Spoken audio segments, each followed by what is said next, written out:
Regular meeting of the Port of Bremerton. Please come to order as the date 28th of October, or August 19, 2018. Please rise for the for the Pledge of Allegiance. I pledge allegiance to the flag of the United States of America and to the republic for which it stands, one nation, under God, indivisible, with liberty and justice for all.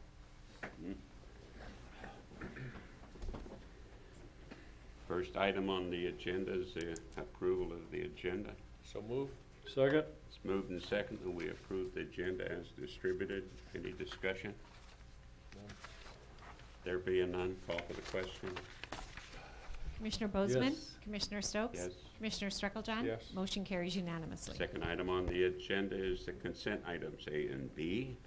I would move consent items A and B. Okay, I'll second that. Moved and seconded to approve consent items A and B. Any discussion? There being none, call for the question. Commissioner Bozeman? Yes. Commissioner Stokes? Yes. Commissioner Strucklejohn? Yes. Motion carries unanimously. Next item on the agenda, information item number 1. It's an update on the signage for the airport and the industrial properties by Fred Salisbury and Victoria Peters. Good evening, Commissioners. We wanted to tonight give you an update on our project that is focusing on the signage not only in the industrial park, but also in our entrance and in the main gateway for Sky Park.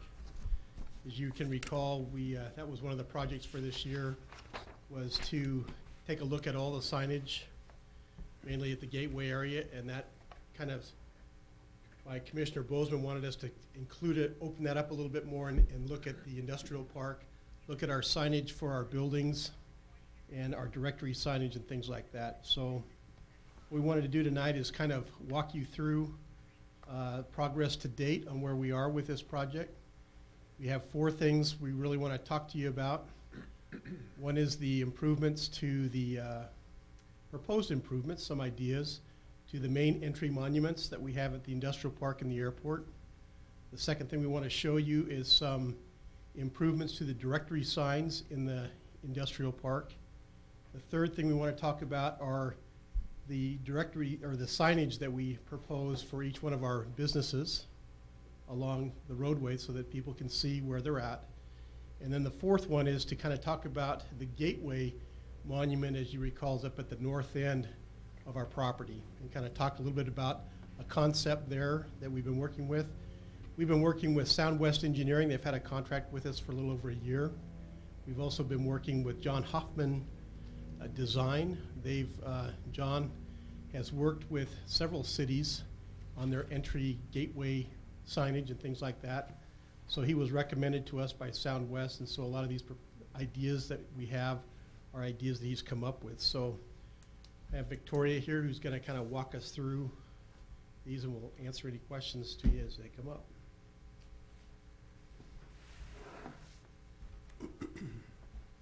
So like Fred mentioned, one of the signs that we looked at were entrance signs. And so in this slide, you can see our current setup for the sign here coming into the airport. We were also looking at updating the ones going into the industrial park as well. And so we basically got 2 different updated versions to look at here.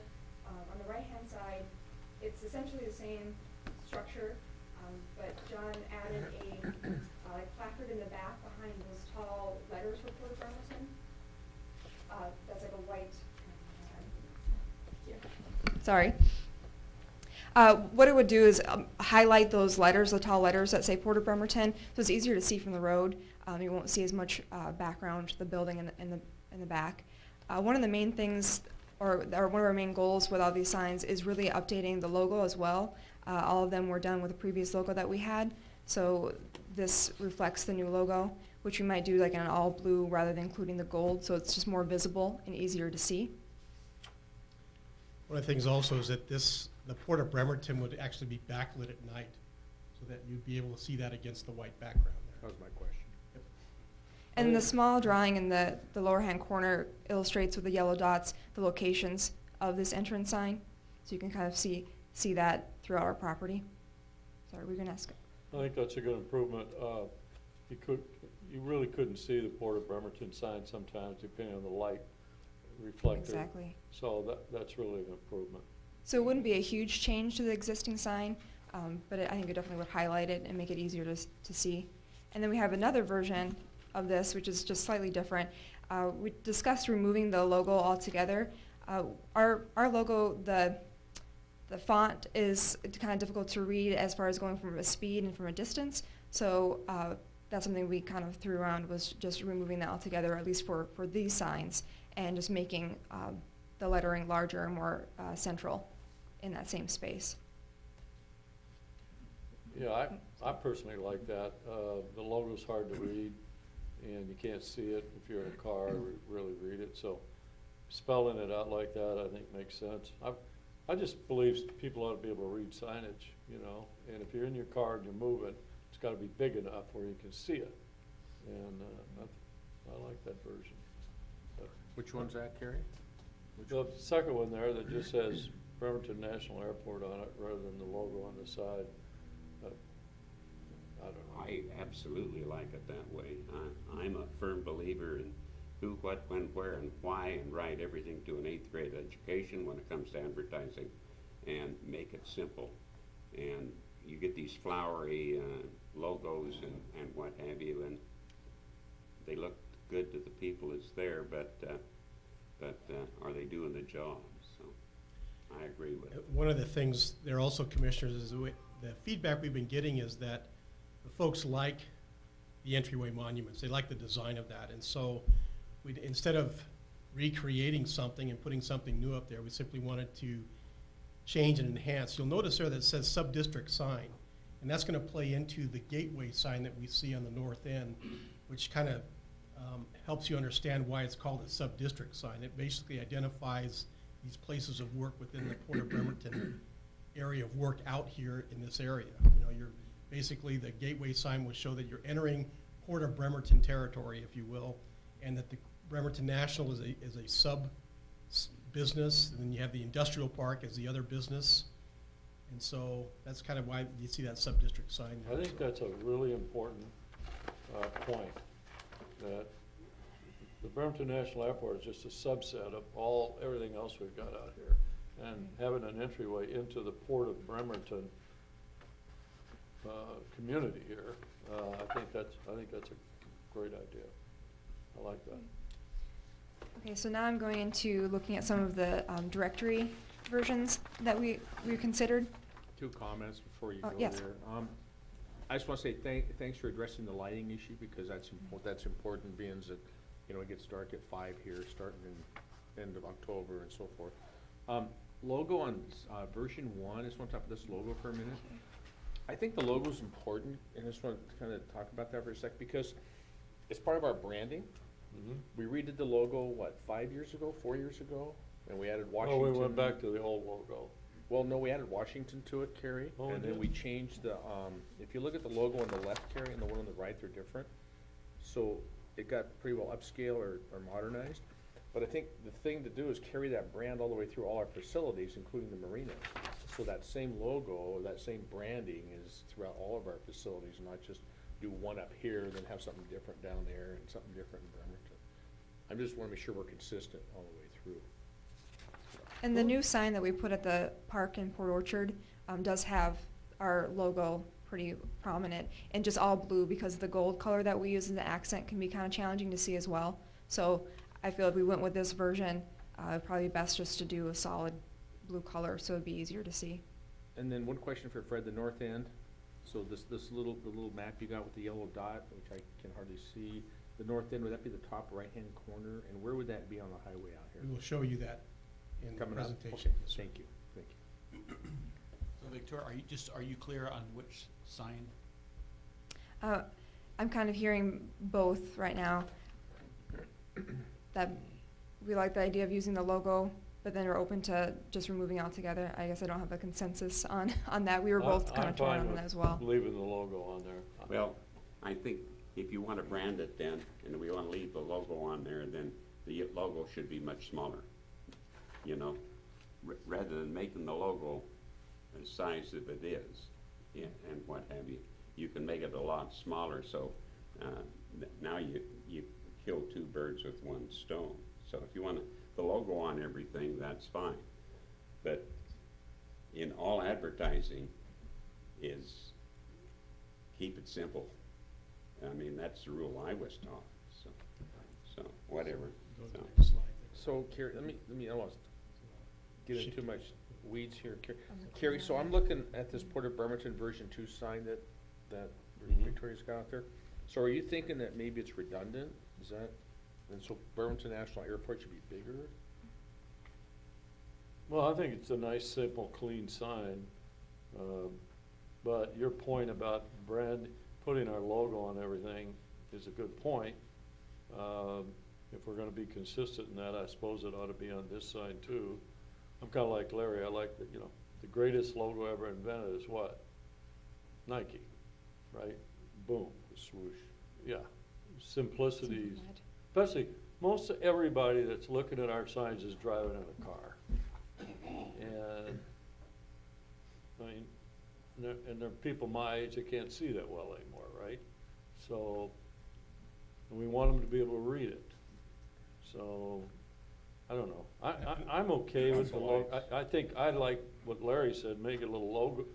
If we're gonna put it on this sign, it's already says Port of Bremerton on the top of it, but if the idea is to use our logo as a brand, then maybe it does need to be on there, but I agree, maybe smaller. You can't, I've always been bugged by this logo because the port is real small and Bremerton's real big, right? I mean, it almost looks like it's a city facility. If you're going through your car, you think, oh, it's city of Bremerton. It's not, it's the port, and we're not even connected with the city of Bremerton. And I think that was the background in this design was, since it does say Port of Bremerton on the top, Yeah, it's identifying simply the facility and not getting it confused with the logo that people can't really read going 50 miles an hour down the highway anyway. So, And we do have the Port of Bremerton logo on the flag also out there, so it's kind of hard to see in these photos, but it's a white flag with the logo, so it is represented in that monument area. So that's something to think about as well. So what's our decision? what we can do, commissioners, is we'll go back to the designer, we can put a small logo on there and let you take a look at it, Okay, and let you kind of kick around that and see if you like that or not. We'll send that to you out on via email. yeah. You okay with that, Axel? Perfect, All right, great. thanks. Okay. There we go. So with the directory signs, we also had two versions essentially to look at for this as well. With this one, you can see on the left our current signage with a small map and the list of the businesses in the park. And then to the right, there's a version of that that's more on like an enamel piece with metal poles that would also still have all that same information, but it's going to be split up by the road and then the business name. And here we kind of pulled an aspect from the logo, which is the propeller emblem, to be able to include that, but again, not have to have the full logo, and allow us to have the branding of our colors to really stand out. And I like the idea of doing something like this where we have the dark blue color. I think the text will stand out because it is a little bit difficult to read right now since it's a more shiny material when you drive up to it for the sign. And then in that small drawing too in the bottom, you can see that the few areas where we have the sign currently and how this would replace the areas where the existing directory signs are throughout the park. And then we can come back to this too, but to show you version 2, this is using more of the directory monument that we currently have, the lighter blue piece. And then to the left, we have the airport directory signs that's right outside by the gate here, and same setup, splitting it by road and doing the directional signs that way instead of having to take up the space to put a small map. It would just be more simplified. I'll make the same comment I make on signage. Hey, I think good signage is really important. It's a relatively inexpensive investment to upgrade an area. It's cheaper than sidewalks, right? So, and it has an impact on how people feel about your facility. You know, in the city, for years, we're just putting these little bitty road signs up, and at night, you can't see them, it's raining.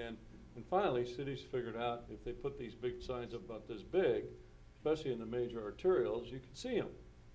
And I think the same's true of any signage. You wanna make it so it's legible. And I like this design of this, thing, this sign that identifies all our companies. I just think it's gotta be big enough so you can read it. Cause by and large, you're gonna be moving. People aren't walking out here. They're in their cars and they're moving. And if it's big enough to where you can see it, then it would be really effective. There is, where the directory sign in the industrial park is, there is a pull-out where people can pull out in front of the sign, and they can actually read right in front of that sign there on the left. They can actually pull off the road. There's a gravel pull-off there. They can sit and kind of figure out, looking at the map of where they're at. But on that alternative 4 there, it kind of shows, it can kind of cue people in on what road they need to be looking for. Mhm. Okay? 'Cause there's only 4 roads in that industrial park, right? 5 roads in the industrial park. So just keep that in mind as we go into the signage for the individual buildings that kind of tie into this too. And to Axel's point about lighting, I'm assuming there's a lighting support system for all this. There will be. There isn't any lighting on that side of the street, but there will be on a future development that we're gonna have. So we'll pull up the lighting so that that is lit at night so people can see that. And that'll also be located along the Barney White entrance as you come in from SR3 on the first turnoff down towards our building on the right. That'll be there also. So they'll have the ability to see that sign in both locations, whereas now there's only one location. How high would this sign be, do you know? Well, you can see the size of the man right next to it there. Huh? Oh, yeah, that's right. Yeah. So it's probably, that's a 6-foot guy. Yeah, so I think it's about 7 feet. Yeah. Did he happen to say, Victor, how big the dimensions of the signs would be, the hang-up ones, or? No, he didn't, but if we went with more like this style, I think it'd just be building off of the existing signage. I think that there's gonna be more flexibility if we go with the However more big enamel it is, it needs to be bigger. with what's existing now. Well, I don't care what it is. I Always can go tell you bigger. it needs to be bigger. That's what I think. So looking at the industrial park sign, the current one, and then directory alt 4, that's the proposed replacement for that? So it wouldn't be a physical monument, it would be 2 poles with some swinging? Correct. That is correct. I mean, I What like would the it do in the physical, wind? yeah, I like the physical monument on all 3. I think that's a great monument, that's same as the one down here. Why couldn't we do that up there? You could. It would be more of the version 2. It's Yeah, we labeled have- alt 3, but yes. Yeah. So that would be the solid structure behind it. And I don't think that on the other one, it would necessarily be swinging. I think would be a hard structure that could be even double-sided. Yeah, it'd be anchored down. It's not gonna be blowing in the Yeah. wind, so you can't read it, so. But we have the existing monument that's already there. It's just redesigning it so that it looks more like So version 2. version 1 is not a monument, version 2's got a monument It already has structure the, to yeah, it. it already Yeah. has the monument structure there. So it's just improving it to make it look with larger lettering, eliminating that, can you flip it back one? So Eliminating that map, basically, and just enlarging all that information. Well, I asked this question in, all these businesses, does their name say what they do? No, it only states what the name of the company is. So my question then is, would it be something you might want to consider or ask them about?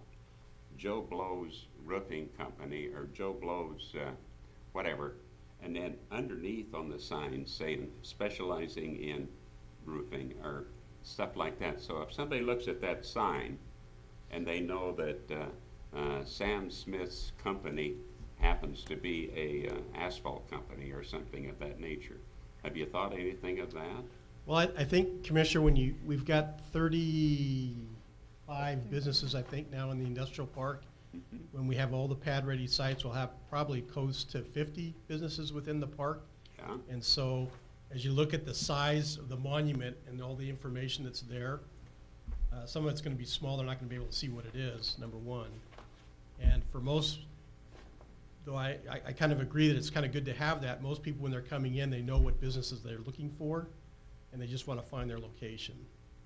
Versus someone who's just saying, well, I'm in the industrial park looking for a roofing company, for example. But it could very well be, I don't know. I'm just saying, I'm not talking, you know, bold, I'm talking Right. quite small underneath their name. You know, you put the business on there, how tall's your business lettering for the business? I imagine those would be what, 4 to 5 inch? Yeah, I think they're about 4 to 5 inch lettering? So if you take 4 to 5 inch letter, and then you put half-inch letters below it, if they really want to know, is it worth thinking about? That's all I'm saying. And I think don't- another, I like the idea, but I think it ought to be up to the individual business. That's what I said. Yeah, That's the reason I said, have you went to the business and talked to them about it, how they would like their name up there? That's what I'm, You could always do a little questionnaire if you wanted, do a little survey with our tenants. that's true.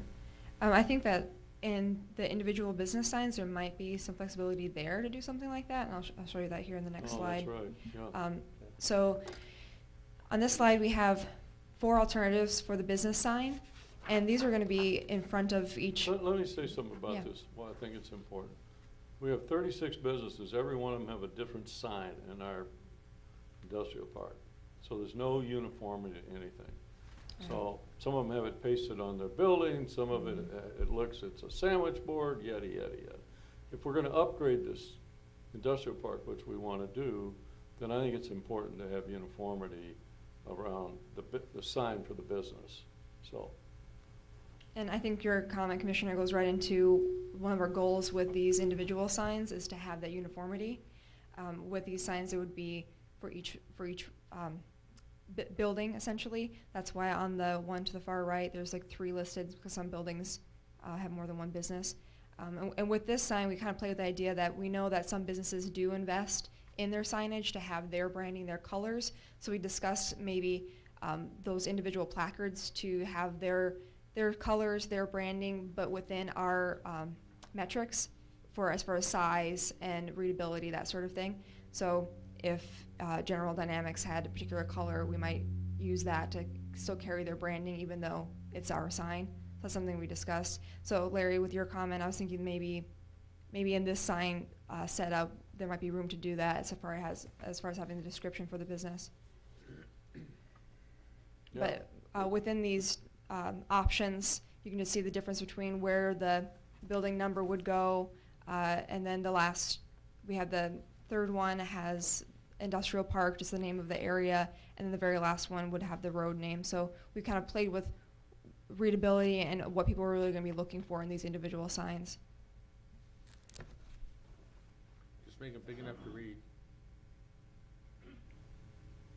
Like the Yeah, third one, big enough to read. the far one, the right one. These set in concrete, is that how they are? Yes, sir. I believe so. Well, they're attractive. Okay. So Victoria, I want to make sure that you're clear. So are these going on in front of each building, or is that 4th option something different? I'm not clear. Well, the 4th option, for example, when you get down to the intersection of Barney White and Imperial Way, you have 3 buildings in one general area. Okay. And so you have Imperial RV, you have FedEx, and then you have Defiance Boats in there. And so what these would be out on the street, so as you're driving down, you'd be able to see the address, look at the building, and know exactly which building you're going to turn into. So you know where that, and so some of these will be out in front of each individual building, identifying where they are on the street. And then if we have multiple buildings inside of a complex, you'd get that one with the 3 down there that identifies what 3 businesses are in that complex of buildings. So were you looking for something today that, as far as which one was more desirable, or where were you going to go from here, Victoria? Yeah, I think that's right. Since we had so many different versions of it as far as where the building number would go and that layout, we were kind of going back and forth between them. Our consensus was the one on the far right. Although it's a lot of information, we thought that those were the most important things, were to have the business number on each individual placard. And so, yeah, I just was hoping to get your feedback on if there's a particular one layout that stood out to you.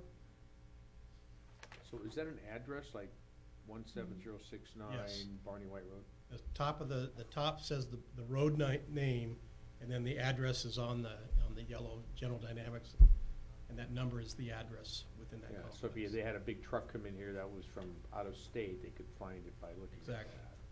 They would see it not only in the directory as they came in, but as they looked down on the signage, they would actually see it, that that's where it is, and they would turn it.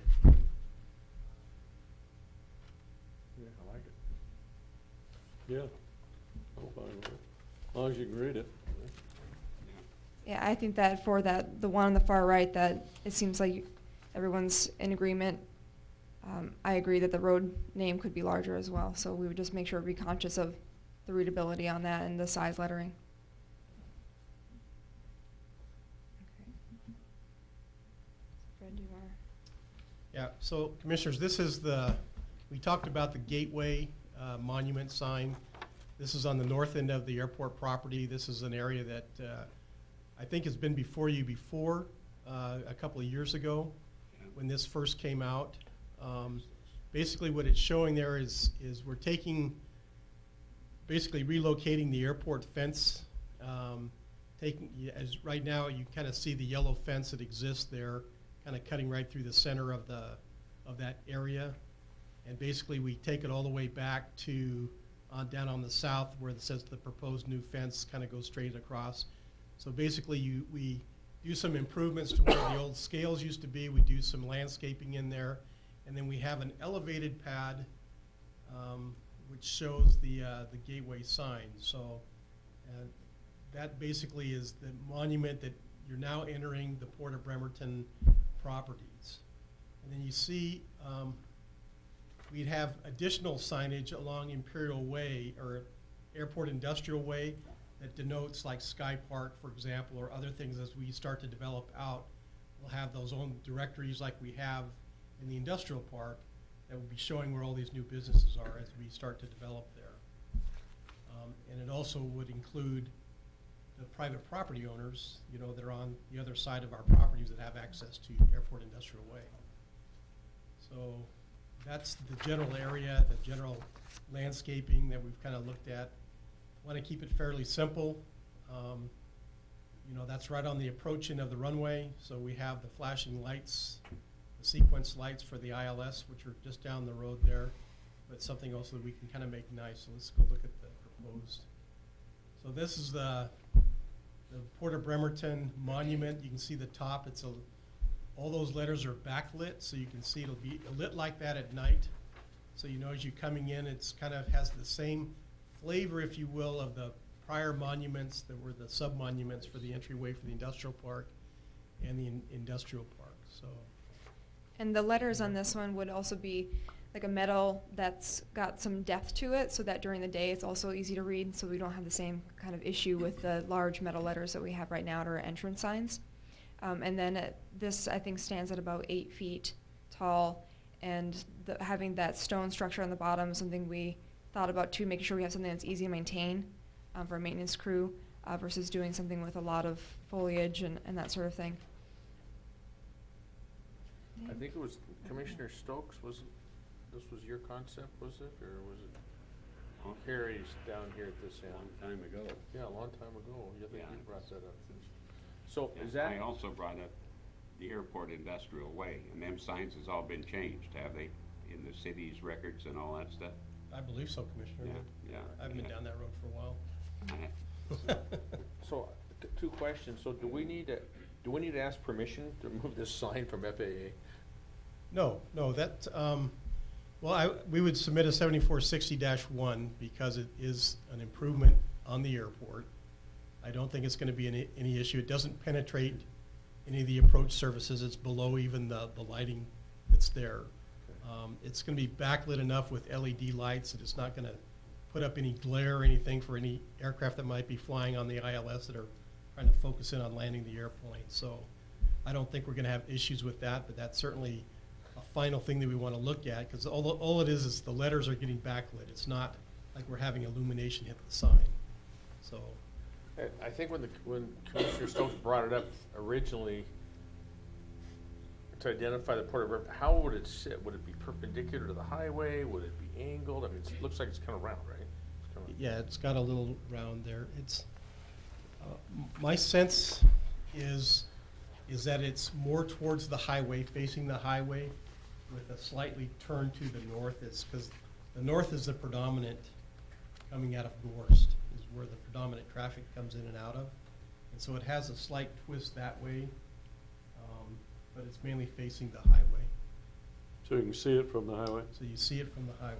Yep, Which is the whole idea. that's the whole idea. Yeah.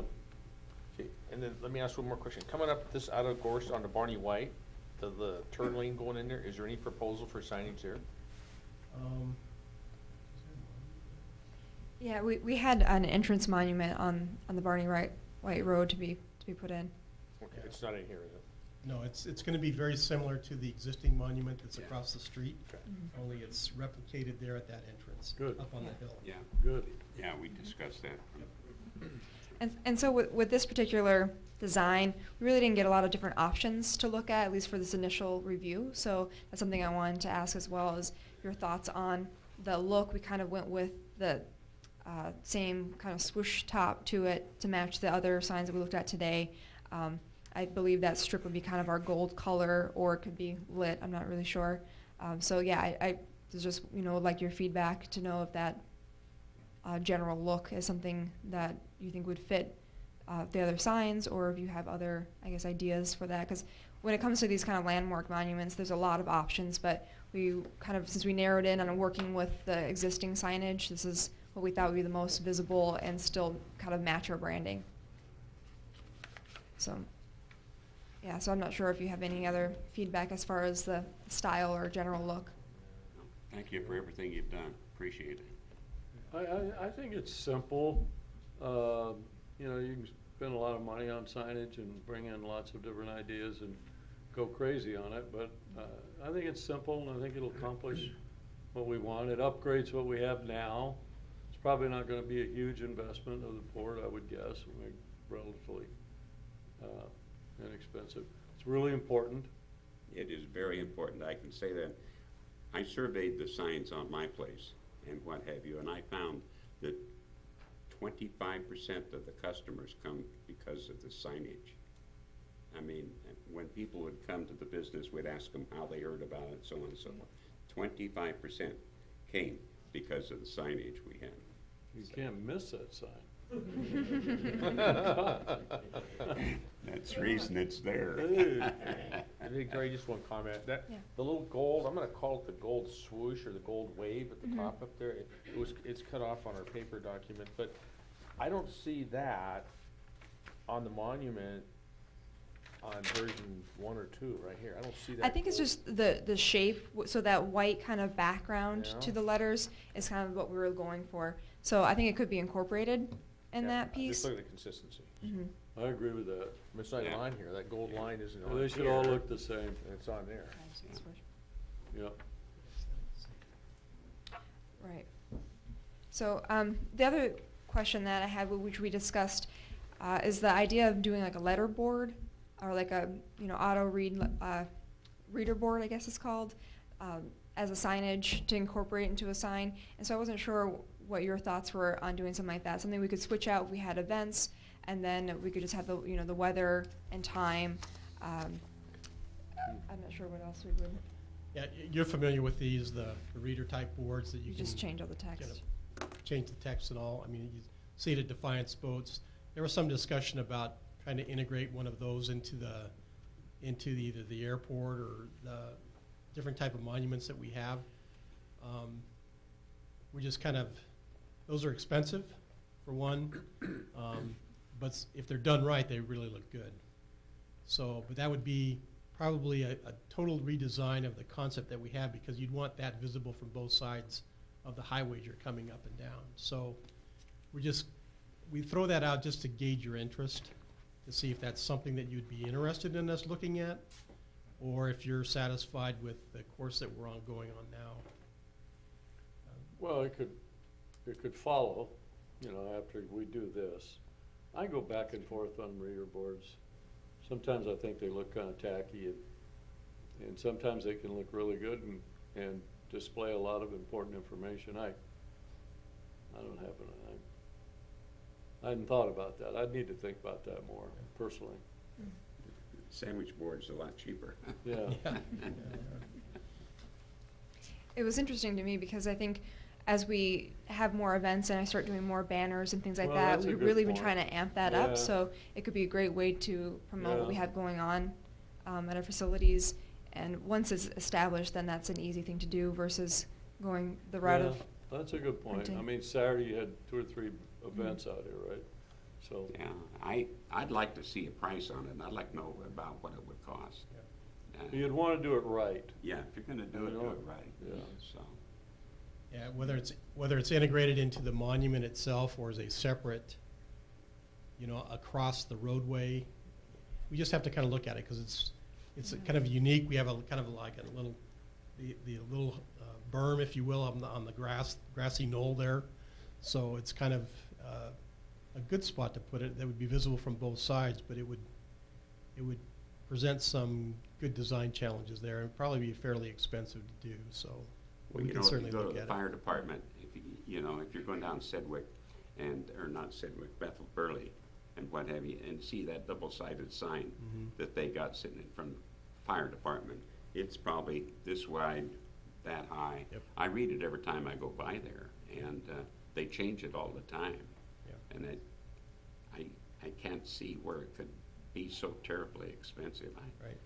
Call the fire department, ask them what they paid for it. Well, the sign we had before, if you remember, was the tall sign that had, the Port of Bremerton, Bremerton National Airport, and actually had the marquee section underneath where you could put, something up there too, that basically kind of stood up on, 2 big pillars, and they had a marquee there that was a reader board.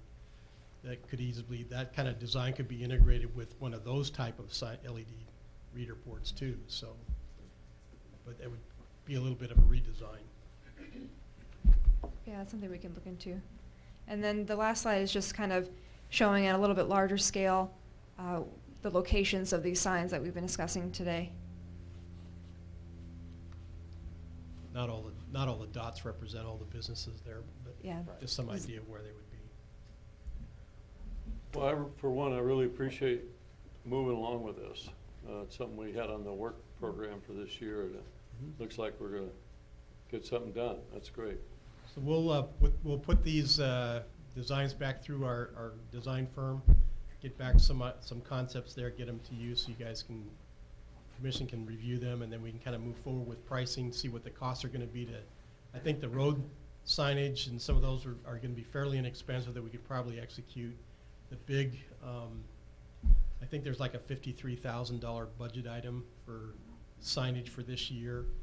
I don't know what that big monument's going to cost. I know these out here cost about 30 grand a piece, so it's probably in the neighborhood of 50 to somewhere in there. But we'll get to the costs, and we'll kind of show you where we're at as we kind of go through. And I'm sure there's enough money in the budget that we can at least implement segments of this to make it all kind of work together. So. I think our customers are gonna appreciate this too. Right? The people that are leasing space and have buildings, and people are trying to find them out there, I think they're gonna appreciate this. Right. Any other questions? No, thank you. Thank you, Commissioner. Thank you. Fred. Thanks, Fred.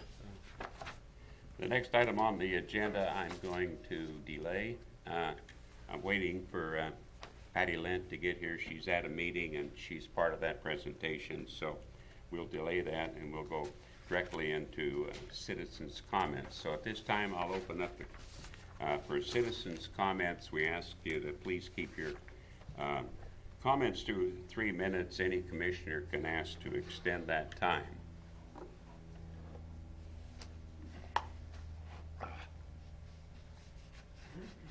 Good evening, Roger Gay, South Kitsap. Interesting discussion on the signage. I think consistency, logo-wise and everything, the shape of the sign that you have planned, the white background, the blue and white colors, that little propeller as the logo, consistency throughout, plus include the marinas to where you see that type of shape, you see that color, you start thinking about the fact it's the Port of Bremerton. So something to look at. I like the simplicity of it and some of the signage. One thing you might want to do is have them make you up a couple of cardboard signs. Everybody keeps talking about how to see it, how far away it is. Well, get a chunk of cardboard about the right size that you're thinking, and put the number, or put the letters on it and see what it looks like. You know, don't go out and spend the metal, metal costs and everything, but just get a general idea. One other thing, you talk about all the cars, the traffic, the vehicles, and all the signage. Is there anything for the pilots when they go over? Is there any signage for them as people fly over the area? What do they see when they look down? Just something to think about. Good Yeah. point. Yeah, just something to think about. We could paint it on the runway. And, you know, as a separate thing, Axel, at some point you're gonna retire. You could always have a job here spinning a sign. There One of the sign There you spinners. go. There you go. End of the runway. I already got an application. Land in. here. Fish and chips, land here. Thanks, Roger. Other comments? Brian, how are you? Good evening. I just have a real quick one. We're doing a. State your name. Yeah, Brian Nilsson with Circuit of the Northwest, Bremerton Motorsports Park. We're doing an event on September 22nd called Drafts and Drums on the Drag. It's going to benefit the PTSD Foundation, and we're looking to have hopefully a couple thousand people on the runway, on the drag strip.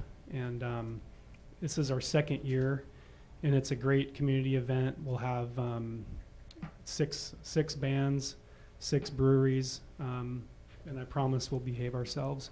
But we're gonna benefit a great charity in the it's called Permission to Start Dreaming Foundation, where they empower our soldiers when they come back from war, get them counseling, get them fit to come back into society. So we're looking forward to that. So that's September 22nd from 1 to 9. Great. Thank you. I'll pass out some cards too. Thanks, Brian, appreciate that. Yep, thank you.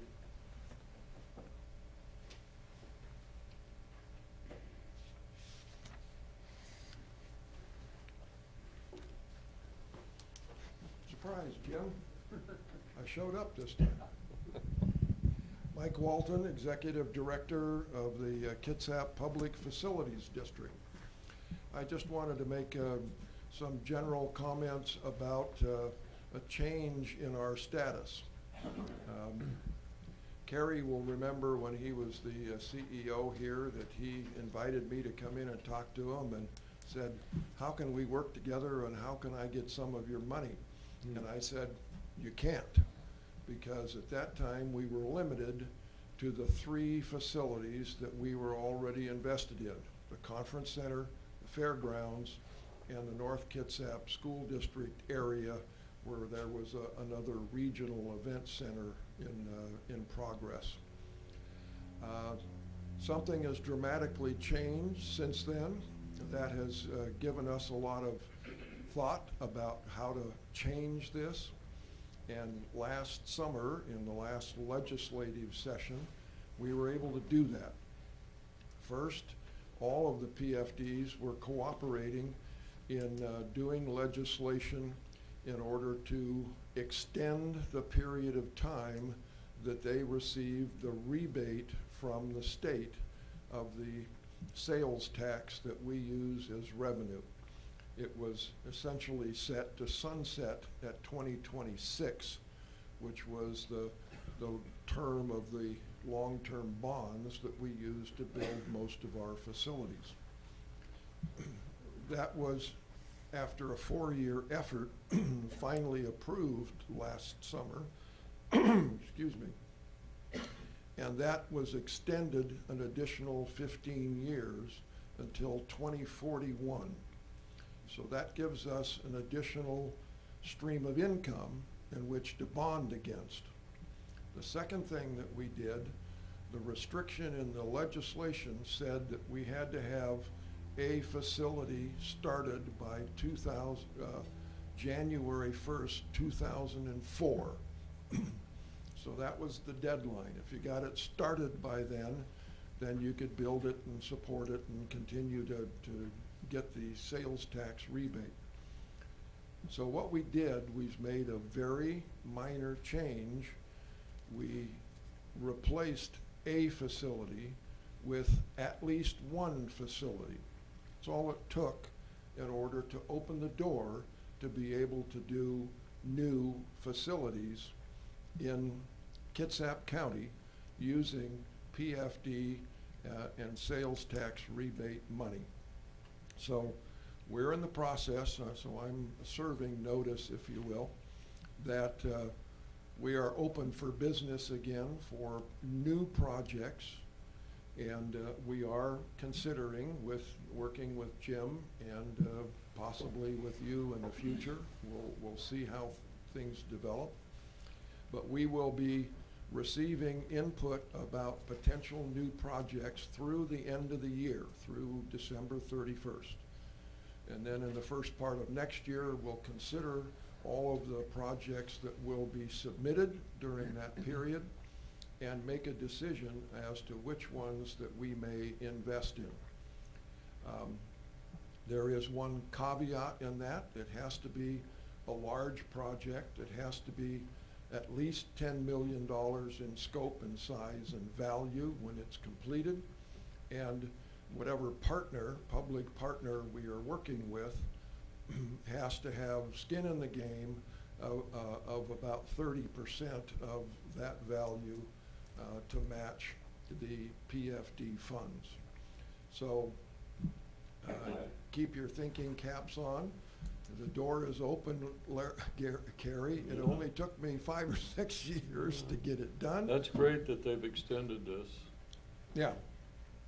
So that number could be 15 or 20 $1 million over that 15-year period that we may have to bond against. So it's still going to take time to get all of this done. So this is not an overnight sensation, but I wanted you to make you aware of that because we can't give money to a private organization like Circuit of the Northwest directly. We have to partner with a public agency in order to support a project like that. So I wanted to make you aware of that. If you have any questions. Well, I well remember when you financed the conference center in downtown Bremerton. That's right. That was, You kicked that one off. that was a good partnership. Yes, it was. And that $11 million investment triggered and started about a $75 million public and private partnership That's right. investment throughout downtown Bremerton. That's right. And we're in the process of kind of doing that again. I'll ask a question. Sure. Okay, you said we had to have skin in the game, so, and we had to put up at least 30%, okay? My question is, what covenances goes along with that? What covenances go Yeah, along with so that? anytime you're taking money from somebody, there's quite often there's covenances that you have to do this and you have to do that. I'd like to know what the covenances are. Well, we'd have to negotiate that. That's in all of the facilities that we have right now, there are ILAs which document the partnership. In the case of our PFD, the other PFDs in the state typically own and operate their own facilities. So the financing that they received in bonding or anything else went right into their facility. What we do is partner with another public agency. They become the owner-operator, and we are a financing partner, so we provide a large part of the financing. The other partner, in the case of the conference center, it's the city of Bremerton. In the case of the fairgrounds area, it's the county. In North Kitsap, there's actually 4 partners: PFD, school district, city of Paulsbo, and the county, which makes it a little But complicated. the reason I ask is if we go to the conference center, it's my understanding when it comes to the conference center that everything in the it's the conference center that you financed. You didn't finance City Hall then. No, Okay. only the conference center. All right. All right. That's owned and operated by Bremerton. Oh, it's owned by Bremerton. They contract the operation of Okay. that with Columbia Hospitality. Okay. In terms of though, I guess I have to ask this because the racetrack, I don't think it's our plan to have financial interest in that project. We're leasing the land so they can have the opportunity to build it once they raise the capital. But we don't see, I don't believe, we see ourselves as a financial partner in that project. Well, you will because you own the land. That's a financial interest in that project when it's completed. It will have significant improvement to that land that you own and that you're leasing. So if we get involved, we may contribute part of the construction funds that would not go to the Circuit of the Northwest. It would go to the Port of Bremerton, and you would be improving that property that you'll be leasing to the Circuit of the Northwest. If we arrive at a partnership, I don't know, we'll see. Yeah, I think discussion. there's a lot of clarity that needs to be brought to this Yeah. Oh, idea. yeah. Yep. Great concept. I mean, there's a, At this point, we are awaiting a market study that will tell us whether or not there is value and something that we can invest in the public use and, I mean, we lease, benefits. we lease land to a lot of people. yep, We're not invested in their operation other than leasing them land. right. That's, So this may or may not be a proposition that you're interested in. well, It's I just don't know being that. explored. I mean, we're and obviously discussed. interested because we've leased a lot of land Yep, to these folks. yep, But in terms of having some kind of financial partnership in a particular business, which is what this is, that's, we don't do that here, other than lease land. yeah. But if it's Okay. improvements on the land, in other words, Yeah. utilities and so on We're and not so forth. investing in the business. So, You're investing in the infrastructure. Yeah, Infrastructure, okay. correct. All right. Okay, all right. And the improvements, or the Yep. improvement of. Yeah. Well, we appreciate you coming down. That's good news, number one. And that could be very exciting. Thank you. I apologize for taking more than 3 minutes. We When like you to bring go, money, you can take whatever you want. You know, for what it's worth, we've never shut anybody off. So, Well, I wouldn't say that. well, within No, reason. that's true. Within reason. As they always say, money talks. Yeah, okay. Yeah, Thank you yeah. very If you got a lot of money, you can talk for a month. We are. Mike, thank you. Thank you, Mike. Thanks, Mike. Any other comments from the public?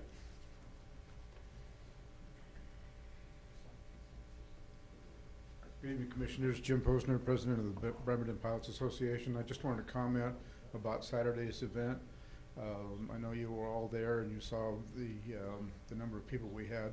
Despite the weather, we were able to garner and attract quite a few people. We had a great turnout. You know, Tim and Victoria spent a whole lot of time coordinating this thing, making it work, organizing it, and it showed. So a lot of appreciation to your staff. It's, you know, they just do a marvelous job and they're very passionate about it. So we had a lot of people there. The Beach Boys actually got a chance to fly, although it wasn't exactly at the time we were supposed to fly, but Nature had some other ideas. But it was very successful, and it's, you know, it's the first of an annual event. So we're getting some notoriety and some visibility out of it, and some great promotion for the airport. The car show generated over $900 for a scholarship, the proceeds of that. So that was a bonus. And I heard nothing but good things about how it went. There were a lot of rides, helicopter rides. The old-time guys, Ken Horowitz over here, gave a lot of rides. So it was, I think, a good time was had by all. A lot of people. A much bigger turnout than I expected for the weather we had. So thanks for all the effort. Thanks, Jim, for what you do. Any other citizens' comments? There being none, we'll go on to action item number 1. Commissioner, Patty Lance is not going to be able to. She's not gonna be here? Okay, all right, then I'll back up, so we'll go into information item number 2 then.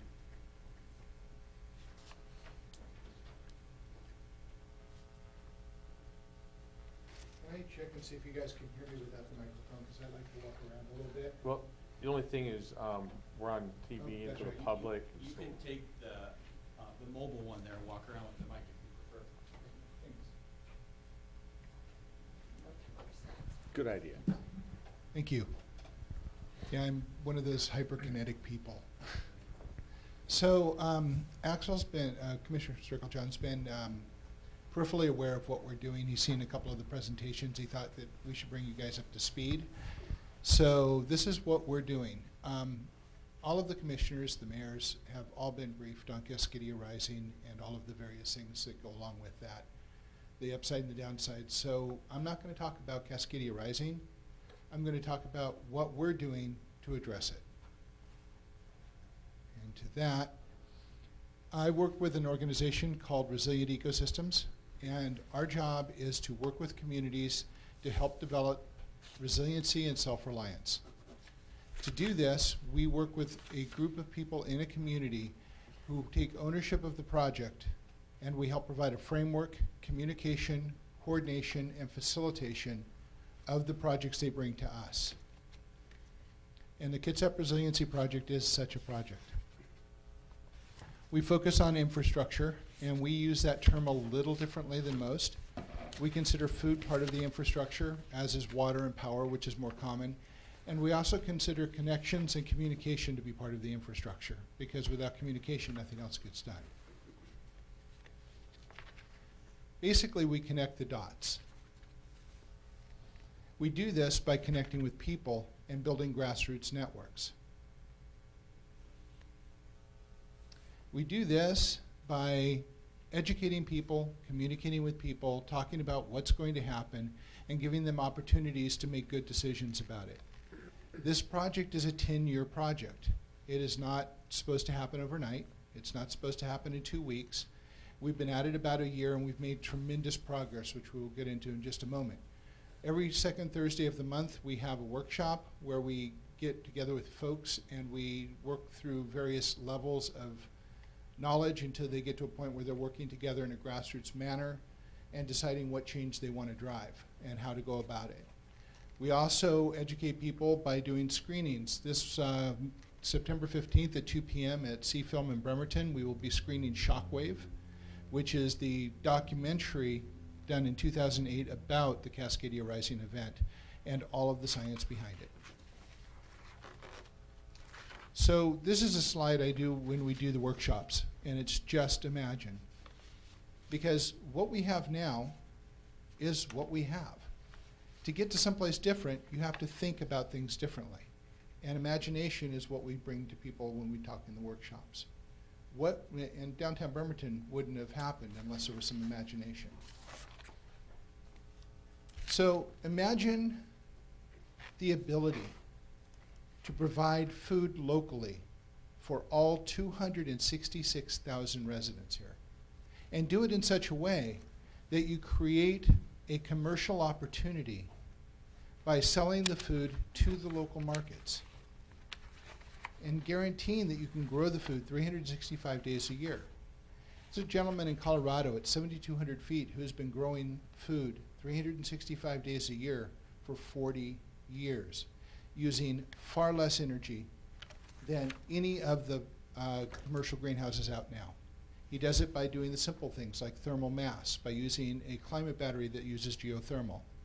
Actually, one of his greenhouses, he actually took 2 years before he could get it right. But then again, he grows papayas and coffee and limes in that greenhouse. It's 7,200 feet in Colorado. The company I worked with was instrumental in bringing it together 4 companies who developed a technology using these greenhouses, using water treatment, that resolved a problem that was happening in Chihuahua, Mexico, where they had lost 80% of their ability to do agriculture. These are being put in now in the Juarez Valley to start reestablishing the ability to produce food. Germany, how many people here are aware of what Germany's done with solar? Okay, so Germany ran 85% of a highly industrialized country solely on solar in May of this year. Germany is farther north than we are. Germany has the same weather patterns than we do. So when somebody tells me that solar won't work here, I tell them to read articles about Germany. So Germany is doing things a little differently. The utilities in Germany don't sell power anymore. What they do is they install the solar, they install microgrids, they charge for the infrastructure of the network, and people pay a flat fee every month for the infrastructure. And the houses are powered first. One of the things that most people don't know that I talk to is that if you have solar on your house and you went through the incentive program to do that, your power is feeding the grid. So if the grid goes down, your house is just as dark as your neighbor's. The solar doesn't benefit you at all in times where the grid's not working. In Germany, the house gets powered first, the neighborhood gets powered second, the grid gets powered third. So this is how they do it. The third picture you see up here, or the top picture you see up here, is a wastewater treatment plant the size of a house. They're installed all along the east coast of the United States because they have such tight water restrictions due to the population there. And let's say they've been around for 40 years. They basically can process 2,000 homes on one plant. They can be powered from solar. They don't go down, and they can bring water back to potable levels of drinkability. They also have the ability with filters, with certain filter setups, and I'm not the expert on this, to actually filter out pharmaceuticals, which no wastewater treatment plant currently existing can do. So here's how we address this. We have several projects going on, and I will point to Diane in a moment. We have Food for All, which is the food-based projects that we're working on. We have 2 in conversation right now to go in South Kitsap. 2 we're in conversation with to go into North Kitsap as a proof of concept to be able to show that we can produce food 365 days a year. We're actually developing small market customers now for the food that comes out of there. And all of the agreements for the food centers include the caveat that in case of a disaster, the food will continue to be produced for the community. The Power for All is a longer-term project. We are working with KPUD. We're in conversations now with some elements of PSE to start thinking about using Kitsap County as a model to change the way we look at solar, the way we change the way we look at renewable energy all around. So Water for All is a little farther out. We've had some conversations. I think one of your gentlemen was at a presentation done at the city of Bremerton's Public Works about the wastewater treatment plants and what they can do. The Internet for All is actually being taken care of by KPUD, so I'm not really pushing it initially. And these are all infrastructure projects that give us an ability to not only to survive, but to thrive. Each one of these things create more jobs, create more economic opportunity on the ground in Kitsap County. Mario, is this a nonprofit organization? It is a 501c3. It is? Yes. You have a board of directors and all that? Yes, we do. Kind of thing? And actually, one of the board of the members was supposed to be here with me tonight, but Patty was unable to make it. Are you funded by United Way? No, United Way provides us a building. When I teach it, we are funded by individual donations, and we're in the process of working on a $1 million grant right now in partnership with Kitsap Community Foundation. Are there other nonprofits doing this same work that are called this? No, we're the only one called, well, we're Resilient Ecosystems. The project is a project. It's separate from that. So you created this here in Kitsap County? Yes. So are you salaried? I am partly salaried as we get donations that allow that to happen. And we're building Partly it slowly. being how? Huh? Well, donations, and I say I'm working on a grant now that will facilitate being paid full-time wages. And what's the mission specific? The mission is to develop resiliency project by project, and our first project is in Kitsap County, because it's in our backyard, Okay. and because the analysis says we have a tremendous need. Okay. How long have you been in operation?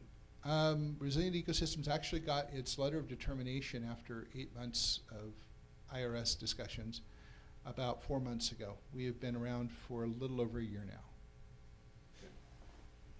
Is it just you, or do you have staff, or? Well, I'm predominantly the only staff person, but we have about 8 volunteers that work with me at different times, and the board of directors all roll up their sleeves and get involved in it. Our board of the board of directors was developed to do exactly that. We've all seen the boards that just show up. Do you have any connection to the Kitsap Foundation? Yeah, I'm working with Cole Medina right now. Okay. We're developing. We're actually working through the process of partnership now. He's been instrumental in helping Because anchor they've got the- a big comprehensive strategy going on. I forget what they call it, but. Well, they also have the Kitsap Strong project, which we're Yeah, also Kitsap Strong. Kitsap Strong. We're partnering with them. I'm working with Christina Rourke from the Kitsap Strong program, and Cole is and the foundation is actually anchoring the grant that we're working on right now Okay. for us. All right. So the Now I kind of get it. yeah, so it's a lot of pieces, and that's why I say I'm just doing kind of a 10-minute overview here. Commissioner Stricklejohn's seen a little bit more and a little bit more in depth about it. The DART process, I think you guys are already aware of from what Diane's work here. And DART is the Disaster Airlift Response Team. And I always get that R word mixed up. And basically, it came out of California. They're developing here. Diane's instrumental. And this is an example of somebody who came to me with this and said, I'd like it to be part of the Kitsap Resiliency Project. And I said, okay, you gonna run with it? And she said, yeah. So they're in the process now of creating a DARP with a P at the end, which is the Disaster Airlift Response Plan. And they're working very closely with the Department of Emergency Management here in Kitsap County and the new director about that. We're working with the Pony Express, which is a group of people out of Port Orchard right now, but they're expanding through the rest of the county, developing horseback and pack horse capability, so if the roads are impassable, we can get medical supplies and food to where people need it to be. So what kind of horses you gonna use? Well, right now, they run the entire gambit. I know at least 5 or 6 draft horses that are involved in it. Draft horses are not the best pack horses. Well, no, but there's also about 20 various Mustangs and Mustang breeds, They're not the Morgans. best pack horses. Well, Don't you're get gonna, talking again, horses with him. again, you're gonna have to talk to the people who are running that side of the project. All Well, your I'm best doing is pack coordinating horses it. happens to be mules, so. Well, and I know how to actually, tie a diamond hitch, so. and actually, there are mules and there are also goats in the Pony Express. So, Okay. the Mosquito Fleet is something that I'd actually kind of like the port's help with. We've been trying to reach out to sailors and get somebody to step up like Diane has and E.B. Andrew has to start organizing sailors to reconnect people around our peninsula in times of disaster. But I don't know anybody who sails up here, and I was thinking that perhaps if the port could help facilitate conversations through the marinas, we might be able to accelerate that process some. And then Project Loon is part of the internet project, but Google's been working on this little project for about 5 years now. They have successfully implemented it in Peru and in New Zealand, where they're using weather balloons with wireless transmitters on the bottom of them way up high. And people in the middle of nowhere in New Zealand have gigabit internet because of this. And I was thinking in times of disaster, and I actually talked about with the previous director, and I'm in conversations with Google now about the potential of having a couple containers of the Loon project here so that when a disaster happens, we can get those up in the air and reestablish communications. So those are just some of the things we've been working on. Wrong one, there we go. And then one that Commissioner Stricklejohn and I were at a Green Drinks on the Turner Joy, and I ended up talking to Daniel, one of the mechanic for the Turner Joy. And he said they were very interested in getting involved in emergency management, and they had 2 ham operators on board, and they were using the antenna. And we talked for a half an hour, 40 minutes about it, and he said, you know, we have 300 beds. I was going, well, that's really interesting. And then I walked off, and we were walking to the cars, and I turned around and looked back, and it says, and I know the port does the mooring there. And I was thinking about the Kitsap Mosquito Fleet, and I was going, well, it also protects all these boats from the surge that's going to happen.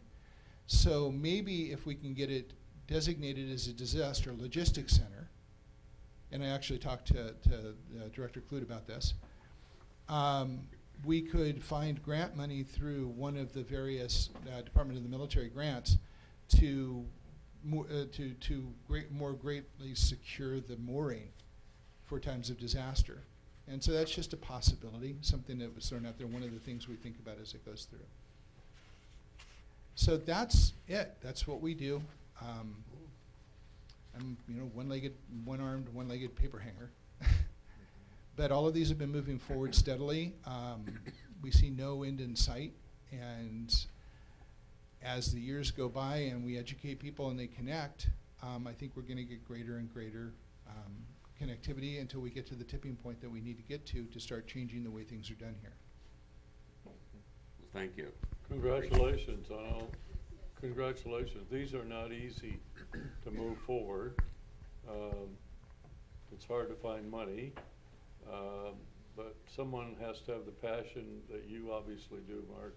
So congratulations. Thank you. Yeah.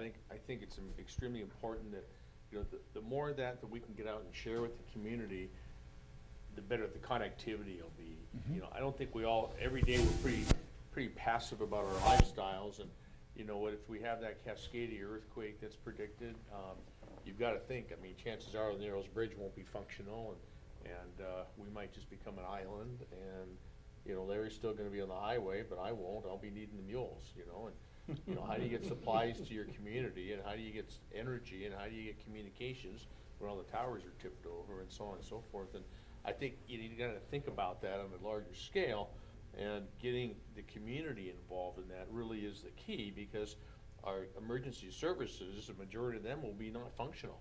We're not going to be able to count on them.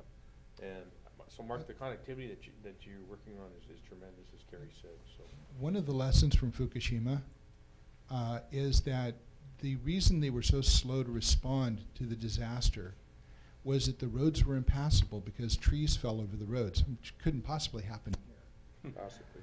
But so for many months, it was difficult to get to Fukushima because of so many trees that crossed the roads. And that started us thinking about the Pony Express, started us thinking about the Mosquito Fleet and the need to do that. And actually, a very key component of this is the DART program, which could link the airports and therefore give us a web of connectivity to where we can get the Mosquito Fleet and the Pony Express connecting with everybody else. And there are a lot of other things that we can talk about this, but not at this time. Thank you. Thanks, Mark. I just want to, before we move on there, I just want to share this with you. I'm going to give this to you. This is published by Clallam and Jefferson County. This is an emergency preparedness manual that was publicized and distributed all throughout the Olympic Peninsula. And it actually talks exactly about what you're bringing up right now. It talks about tsunamis, liquefaction, potential earthquake zones, and what communities and families need to do to prepare themselves. So I think it's a neat publication. It was paid for by first responders, and there's some ads in here as well. And I could see that being a very valuable tool for our community here, and we'd like to take that forward. I will. So that was sent to me, The county's doing some work on this, right? I mean, Yeah, actually- are you in some kind of relationship with them? I've been working with I had been working with Mike Gordon, and I am now working very closely with Director Clute, and she came from Antigua and has done the hurricane season and seen disasters, and I was very heartened to hear her repeat to me what I've been saying about what the status is going to be. I think you're going to be hearing a lot more from emergency management at this point. Diane will talk to you a little bit about her interactions with the director and what's been going on with that. And she's very, very strong. I think she's going to be really good for the county, and we're working with them. But 3 people, limited budget. It's much like any other part of the bureaucracies. They just don't have the manpower, the resources to do this. So somebody has to step up. Thanks. Thank you. Oh, by the way, everyone is invited. The shockwave screening is free. Omnifilm, who produced it, is providing a copy for us and licensing to show it. September 15th, 2 o'clock at CFilm. And emergency management will be presenting too. Thank you.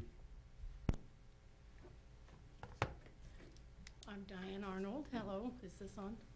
Can you hear me fine? Okay. From Kitsap County DART, that stands for Disaster Airlift Response Team. I came about it through Jefferson and Clallam County, actually. They have a DART program up there. I saw it on Q13 News, and I thought, what's going on up here? What are they doing that, is Kitsap County doing this? And it's a volunteer pilot program and ground support team. And what they do is they're training for a natural disaster or man-made disaster, mapping out areas and finding out where they can fly in. And so I'm pretty excited about it. I actually just fell upon it, and Alan Bernard up in Clallam County said, well, why don't you start one in your area? And within days, I found George George, of the Washington Pilots Association. He contacted me, and the two of us have kind of taken the ball and run with it, and I'm pretty excited about it because I think our community is only as protected as the people who step up and volunteer and be forward thinkers in this area. So we're holding an exercise September 8th from 10 to 4. Well, pilots are going to come in at 9, from 9 to 10, but then we're going to open it from 10 to 4, and we're going to do different things like in the beginning show what administratively. We're going to have volunteers come in and have them be able to, and planes come in and have people be able to understand in an emergency what are the things that we need. This plan was written and designed by a group of Cal pilots in California. They did a phenomenal job, and it outlines everything from flight operators to ramp operators to the ground support. Just it's a great document, and I've been editing it to fit our area. And in it, so what we're going to do on the 8th is kind of go through the paperwork part of it, the liability part of it, make sure everything is copacetic, teach people how to use that in case of to have the resources here at the airport to be able to bring it out and set up kind of a bivouac area of operations. And what our pilots would basically do is, in any event of a natural disaster, the military, if it's bad enough, the military will be given a mission to come out here, but that takes a long time to wind up. It's not a quick thing to have federal responses or military responses. So what we're trying to do is fill that gap from post episode to when the military comes in or whoever and says you can't be here anymore at the airport, and we're trying to fill that gap to evacuate people, bring in supplies, and those type of things. We also have a plan going on in Bellingham that's a seaplane plan, and to help with that aspect of it. And we're working with Kenmore Air actually in trying to secure, excuse me, a couple planes with that program for Bremerton. So I'm kind of excited about that too. But on the 8th, we're just doing an exercise out here, maybe very small, but we're going to attempt it. And then George Steed, he has done a great, phenomenal job. He's got already 100 and, how many, George? 110 pilots already signed up to help out. Wow. That's phenomenal. That is. Yeah, and we're trying to do, eventually we're hoping to gear it up to where like where we have support, chain of support Jefferson, our area, Tacoma, further on. He's already been talking, George has been talking to pilots in Idaho, in Oregon, Idaho, I don't know where all, but a lot of different pilot groups. George, can you answer that for me?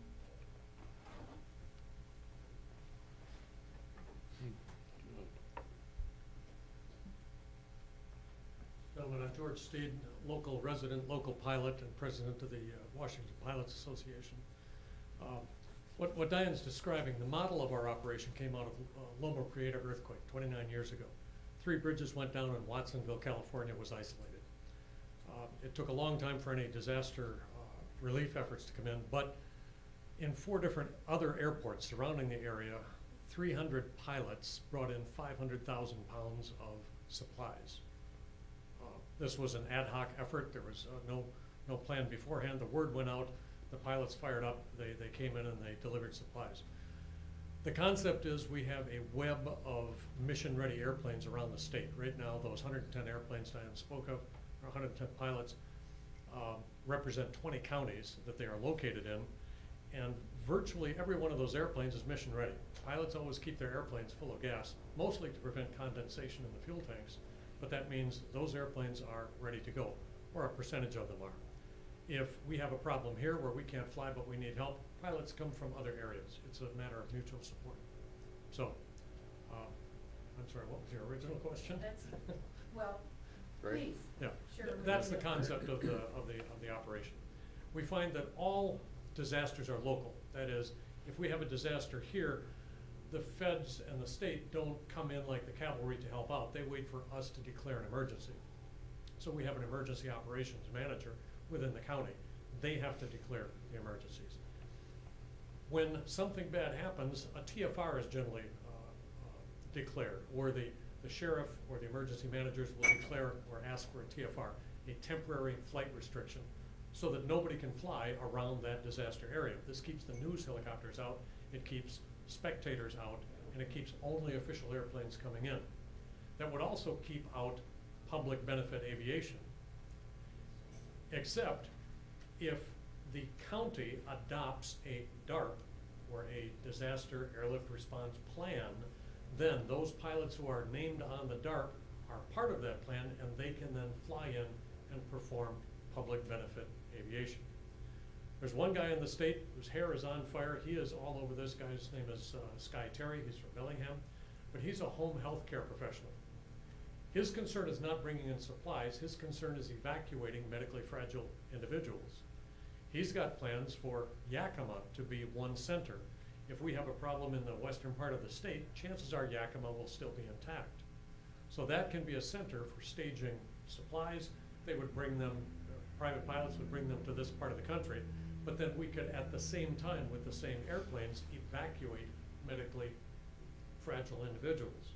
Same airplane, same mission, same time, same asset, doing 2 different things, both necessary. So this is the plan. It's early stages. The exercise that we're planning on the 8th, just baby steps, a couple of airplanes, some local individuals, just to get our feet wet, and year by year we will hold larger and more comprehensive exercises. Great, thank you for Thank bringing you. this. Yeah, thank you. Thank you. Well versed. That's all I need to say too. Thank you, George. Oh, one thing I did want to say is that we are working with emergency management, and I'm very grateful that we have Liz, that we have Liz as our representative. She's really going to be an asset to all of us, so thank you. Thank you. Thank you. So the next item on the agenda is action items, I do believe. So we have action item number 1, which is a bid award for CHG Building Systems. Good evening, Commissioners. Yes, it's a notice of award for CH Building Systems for the 2018 Hangar Roofing Project. And the project involves repairing our 6 metal hangar roofing buildings, the small T hangar buildings. We do have 2 additional hangar buildings that are larger, but those roofs are in sound condition. The project involves upgrading the seals, flashings, screws, and washers in each of the buildings. And you can see here the estimate for the project was $55,500. We have 93,000 in the budget remaining for hangar exterior upgrades for the year.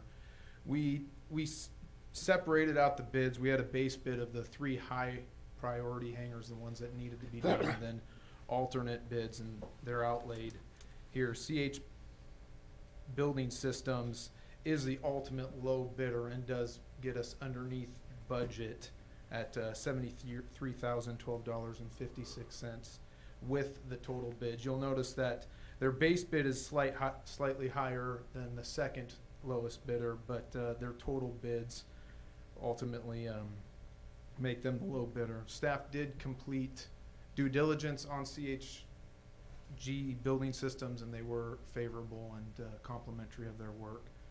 So with that in mind, staff recommends to the commission for approving an award to CH Building Systems and accept the base bid and all 3 alternate bids in the total amount of $73,012.56. Are there any questions? No, but I would so move to get it on the table. I'll second. Move to second discussion. Yeah, first of all, amen and thank you. I think I've probably talked about it enough this year already. Yeah, you. Every time I go out there, it's like, what are we doing, what are we doing? So thanks for getting on that, Tim. Would you take a minute and go through, so hangars 5, 6, and 4, what about the other hangars? Is that a later plan? Do they need work or do they not? The alternate bids are, so it says alternate 1, 2, and 3. Those Right. are for hangars 1, 1, 2, 2, and 3. So that okay. will get all 6 of them. So this completion of this bid would take it right over there. Mhm. Awesome, great. Commissioner? That's what I was gonna ask, so, Great. I'm fine. yeah. Any further discussion? Yeah, I wanna know, is it done yet? They gave us an estimate of 30 days, so. From when to when? I think they're ready to go, and we'll get the contract to them and get them going Great. soon. So it's moved and seconded. No further discussion. Call for, Commissioner Bozeman? Yes. Commissioner Stokes? yes. Commissioner Strucklejohn? Get her done. Motion carries unanimously. So, I'm ready. Okay. next item on the agenda is Bremerton National Airport runway and taxiway lighting rehab. And yes, this is for grant acceptance from the FAA for AIP, Airport Improvement Program, number 32 grant. We just received the actually grant offer this morning, and we need to execute that by the 31st in order to receive this grant. This grant is 90% of the project we previously approved back in spring for design engineering of the lighting project. It consists of pretty much redoing all the lighting for the entire airfield. We did receive a 5% grant from WashDOT, so then the port would be on the hook for the remaining 5%. So 95% of the project will be funded through grants from the FAA and WashDOT. And that total grant amount is $196,000 or $459 from the FAA. So And I so move that we accept the FAA grant offer for the 2018 airport lighting design. Second. That's the kind of business we like to do, 95% You funded. bet. Yeah. Any discussion? Just one quick question. So I know this project kind of slowed down a little bit this midsummer. Mhm. Cost is the same? Correct. Costs Mm-hmm. our bids are solid. Yes, yeah. And this would begin when? And this is the design of the project. So the hope is it will be designed by the end of the year and ready to go out for bid. This actually carries us all the way through to bid. And then the bigger project is estimated about $2 million, the actual construction, another 90% grant next year. Okay, so are we So looking? we're thinking it will be relatively next year, it will be next year for the actual construction. So design now, and then we're looking at sometime spring, summer for Yeah, and construction. like always, we're usually ready to go, and we're waiting for the federal funding to Great. go. Usually, because that's somewhat secured and you can depend on. We start ahead of time and then let them get caught up, so. Super. Good. Any further discussion? There being none, call for the question. Commissioner Yes. Bozeman? Commissioner Stokes? Yes. Commissioner Stricklejohn? Yes. Motion carries unanimously. So Thank you. one point for the board, before we leave this topic. Excuse me.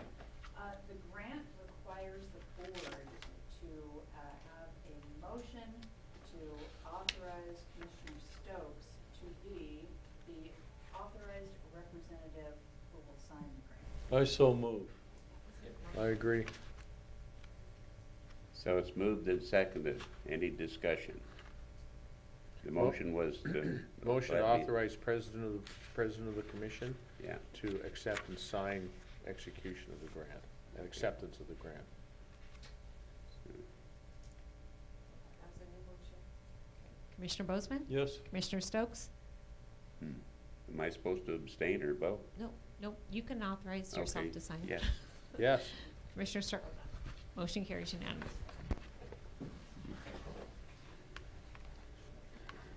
So the next item on the agenda is commission new business. Any commission new business? Have none. I don't have any. Staff reports. Yes. CEO Rothland has a report. Just a couple of things. Of course, Jim Posner talked a little bit about the flying and the car show, and it started with a little bit of rain and a little bit of clouds, but that soon dissipated. But the parking lot was packed, so we definitely had a lot of people here to attend. I appreciate all three commissioners coming out. Of course, we also had the ribbon cutting for the Bremerton Aviation Center for Education, which is basically education for young adults to learn anything from flying a plane to building a plane. They're going to be using the firehouse here, so they're going to get that going as well. So that was part of the ceremony. Also wanted to talk about the new mid-market airplane council that came out here. This was something that Commissioner Stracklejohn convinced these people to come out here. This is a council created by Governor Inslee to grow and preserve aerospace jobs. The committee members are representation throughout the state of Washington, and really what they're doing is they're marketing to aerospace industry, and we are one of the people that they represent. So we kind of put out the red carpet. We met them at the ferry. We put them on a bus. Between Fred and I, we talked about the entire port and what we do, and then we brought them out to the industrial park and showed them Airport Industrial and Olympic View Industrial Park. And then they came in here for a meeting, and there were many people that sat down and said they had never been here. So really that was our goal. Our goal was to get these people who are representing us and the state of Washington throughout the entire country and outside the country as far as aerospace, to get them to know who we are and what we have available, what kind of tools we have that they can use when they go out marketing. So I think that was very successful in that respect. We also had Congressman Kilmer come out, and he did a presentation as well. And then we all met them for lunch afterwards and kind of had an informal meeting with them, and then they got on their ferries or cars and went home. So it was a really pretty successful event. And then the final thing I just wanted to mention, so we're part of the Foreign Trade Zone. And the Foreign Trade Zone, we're a partner with Olympia, Yelm, and Centralia and Chehalis. It's either ports or cities that are involved. I think there's probably 6 or 7 people that are part of this industry. And what we do as a group, we market for a foreign trade zone, and each of these areas has their own separate foreign trade zones, but all part of the same partnership that allows for deferral on duty, taxes, and things like that. So the way we pay for this, it's an administrative and marketing fees of somewhere between $20,000 to $30,000, and between the 7 of us, we had split those costs, and we every year as we get a new client that or a company that uses the foreign trade zone, they pay licensing to do that every year. And so as that grows, our expenses diminish more and more. And this year was the first year we're actually had all the licenses paid for all the expenses. So we're now doing it for 0. So there's some success there as well. And I think that's about all I got for today. Thanks. Well, I want to compliment Commissioner Stracklejohn for pulling that together. That was to be visited by people, by that group of people, was a big deal for our community. So Thanks, Gary. Thanks, Axel. Thank you. One thing I forgot to mention, but how busy it was here, I do want to thank Tim and Victoria. They put in a lot of work to make this happen, and they were running around all day long, and it really was successful for the weather that we had and the people that they had out here, so they did a really great job. When we put on an event that big, do we do something special about insurances and that sort of thing, or is it all covered as part of a comprehensive? Yes. It's covered. I think I asked Sherman probably, 5 times to make sure that event was specifically covered. So that event is specifically covered and covered under our policy. Wouldn't ever hurt to just make sure, you know what I mean? There's a lot going on out here, and we live in a pretty litigious society, and I think it's to just think that we're okay is probably not enough. No, and I confirmed that, I think a week ago with our insurance carrier, that this event is explicitly covered, and it is. Okay. Sure. Just one comment. Remember, this fly-in was, in past years, part of the Blackbird Festival. And we just, for a lot of reasons, we moved it a week ahead and not associated with the Blackbird Festival to make it a standalone project. So nothing really changed. And so I'm sure the insurance is all part of it. But that was the reason for doing it. But that was what we've been doing for years and years. Did you get that for the record? Good. Axel? Yeah, a couple things. I just want to, again, piggyback on the NMA Council. I want to thank staff profusely for your support and hard work and effort that went into that. As Jim pointed out, very important group of individuals, all hands selected by the governor. You know, we had the First Lady of WSU here, the chairman. We had a retired senator out of Edmonds, now out of Edmonds, served in the legislature and the Senate for many, many years. Finance director for the state of Washington. So some very influential people throughout the state. And for us to have the opportunity to showcase not only the Port of Bremerton, our facilities, but Kitsap and Kitsap County, it's just an opportunity that doesn't come along every single day. So staff, thanks for your help, thanks for your dedication to making that a success. And we partnered up with Arkita and Kata as well. And I just can't say enough about the day. So thank you for that. Also attended Kata today. It was a kind of a wrap-up summary of continuing interfacing and communication with contacts that were made in Farnborough. We still have a couple of companies interested in touring the port properties, as well as a couple of companies that are looking at some of the logistical issues that they have, whether it be work visas for their employees or whether it be current leases that they have in their facilities where they have no room to grow and they would like to move to a bigger area such as ourselves. And so a lot of little dynamics going on, but there's a lot of continued communication going on with that as well. So, and that is all I have. I too attended that meeting, and I want to thank Axel for all his work, and it was well put together, and it was a great turnout. Enjoyed it very much.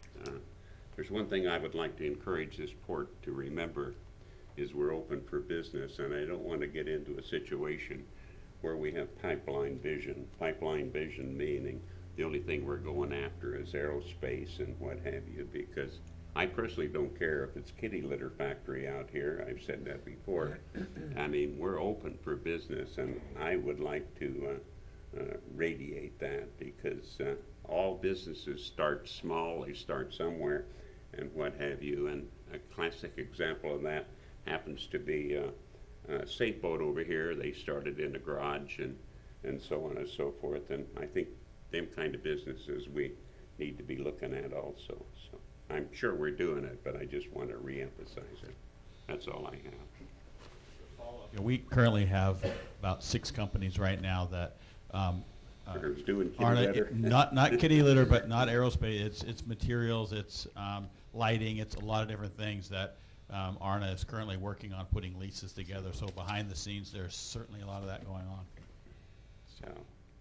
So the next item on the agenda is the executive session. At this time, the commission will adjourn into an executive session to consider prices and terms in which real estate may be leased or sold when public discussion could be disadvantaged from being in the public. So we expect it to be 30 minutes, and then we'll come back into order.